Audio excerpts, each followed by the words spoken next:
तो दोस्तों पॉलीप्लेक्स ने अपने क्वार्टर 4 के नंबर को डिस्क्लोज कर दिया है। तो चलिए देखते हैं क्या है क्वार्टर 4 के नंबर्स के अंदर। लेकिन उससे पहले बता दूं, कंपनी को से डिविडेंड की भी अनाउंसमेंट की गई है इस क्वार्टर में। ₹1 प्रति शेयर के हिसाब से कंपनी आपको डिविडेंड देने जा रही है। चलिए कंपनी का नंबर देखते हैं। डाटा लाख्स में, मैं आपको क्रोर्स में बता रहा हूँ। पिछले क्वार्टर में 1495 करोड़ के आसपास का कंपनी रेवेन्यू जनरेट किया था ऑपरेशन के थ्रू। पिछले साल 1667 करोड़ के आसपास, जबकि अभी देखें तो 1678 करोड़ के आसपास कंपनी का रेवेन्यू आपको देखने को मिला है। तो साल से साल देखें तो साल से साल कंपनी के रेवेन्यू के अंदर आधा % के आसपास की बढ़त आपको देखने को मिल रही है। तो उसको आप ऑलमोस्ट बोल सकते हैं, स्टेबल ही बोल सकते हैं, फ्लैट ही बोल सकते हैं। तो साल से साल कंपनी का रेवेन्यू ऑलमोस्ट फ्लैट है।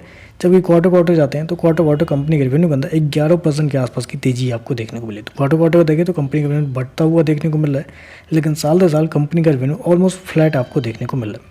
खर्चे की बात करते हैं तो देखिए पिछले क्वार्टर में कंपनी ने 1531 करोड़ खर्च किए थे। पिछले साल 1700 करोड़ के आसपास, जबकि अभी देखें तो कंपनी के खर्चे 1674 करोड़ के आसपास आपको देखने को मिल रहे। तो खर्चे देखें तो खर्चे इस क्वार्टर में कंपनी की तरफ से बहुत हद तक कंट्रोल किए गए हैं। और उसके पीछे का मेन रीजन आप बोल सकते हैं एक्सपेंस में चेंज इन इन्वेंट्री। जी हाँ, इन्वेंट्री में अगर देखें तो पिछले साल कंपनी को 90 करोड़ के आसपास का नुकसान उठाना पड़ा था, जबकि इस क्वार्टर में कंपनी ने मात्र 15 करोड़ रुपए उस पर खर्च किए हैं। तो यहाँ पे देखें तो इस फैक्टर की वजह से ही कंपनी के जो खर्चे हैं वो आपको कम होते हुए देखने को मिल रहा है। चलिए कंपनी का नेट प्रॉफिट क्या निकलता है वो देखते हैं। तो देखिए पिछले क्वार्टर की बात करें तो पिछले क्वार्टर में 17 करोड़ के आसपास का प्रॉफिट था कंपनी को। पिछले साल 20 करोड़ के आसपास। अभी देखें तो कंपनी का प्रॉफिट 31 करोड़ के आसपास आपको देखने को। तो साल दर साल देखें तो साल दर साल कंपनी के प्रॉफिट के अंदर 55% के आसपास का जंप आपको देखने को मिला। आप खोलेंगे कि ऐसे कैसे कंपनी का प्रॉफिट इतना ज़्यादा कैसे बढ़ सकता है। जब कंपनी का रेवेन्यू फ्लैट है तो कंपनी का प्रॉफिट कैसे बढ़ सकता है। तो बिल्कुल सही आपने बोला, कंपनी का प्रॉफिट बढ़ना नहीं चाहिए था। बढ़ने के पीछे का रीज़न है कंपनी के टैक्स। कंपनी को यहाँ पर अगर आप गौर करते हैं तो कंपनी को इस क्वार्टर में टैक्स रिटर्न के रूप में 10 करोड़ के आसपास का फ़ायदा हुआ है। जी हाँ, कंपनी को बेसिकली टैक्स पे करना पड़ता है, लेकिन यहाँ पे टैक्स रिटर्न कंपनी को मिला है। 10 करोड़ के आसपास का इस क्वार्टर में कंपनी को फ़ायदा हुआ है, जबकि पिछले साल 10 करोड़ का नुकसान 10 करोड़ कंपनी ने टैक्स पे किया था। अब पिछले क्वार्टर में भी कंपनी को 8.5 करोड़ के आसपास का टैक्स रिटर्न मिला था। तो ये यहाँ पर टैक्स रिटर्न की वजह से कंपनी का जो प्रॉफिट है आपको बढ़ता हुआ देखने को मिला है।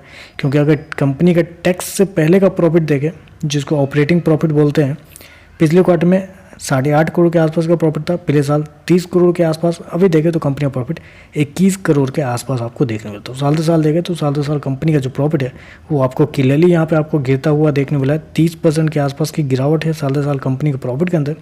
वहीं अगर क्वार्टर जाते हैं तो क्वार्टर कंपनी का प्रॉफिट 2.5 गुना आपको बढ़ता हुआ देखने को मिल रहा है। चलिए कंपनी के EPS क्या है वो देख लेते हैं। तो देखिए पिछले क्वार्टर की बात करें तो पिछले क्वार्टर में कंपनी का EPS 1.47, पिछले साल 2.42, अभी देखें तो 2.68 के आसपास आपको देखने को मिला। तो EPS बेसिकली क्या होता है, कंपनी के नेट प्रॉफिट के ऊपर कैलकुलेट किया जाता है। और नेट प्रॉफिट के अंदर आपको टैक्स और एक्सेप्शनल आइटम दोनों आ जाते हैं। इस वजह से आपको EPS आपको बढ़ता हुआ देखने को मिला है।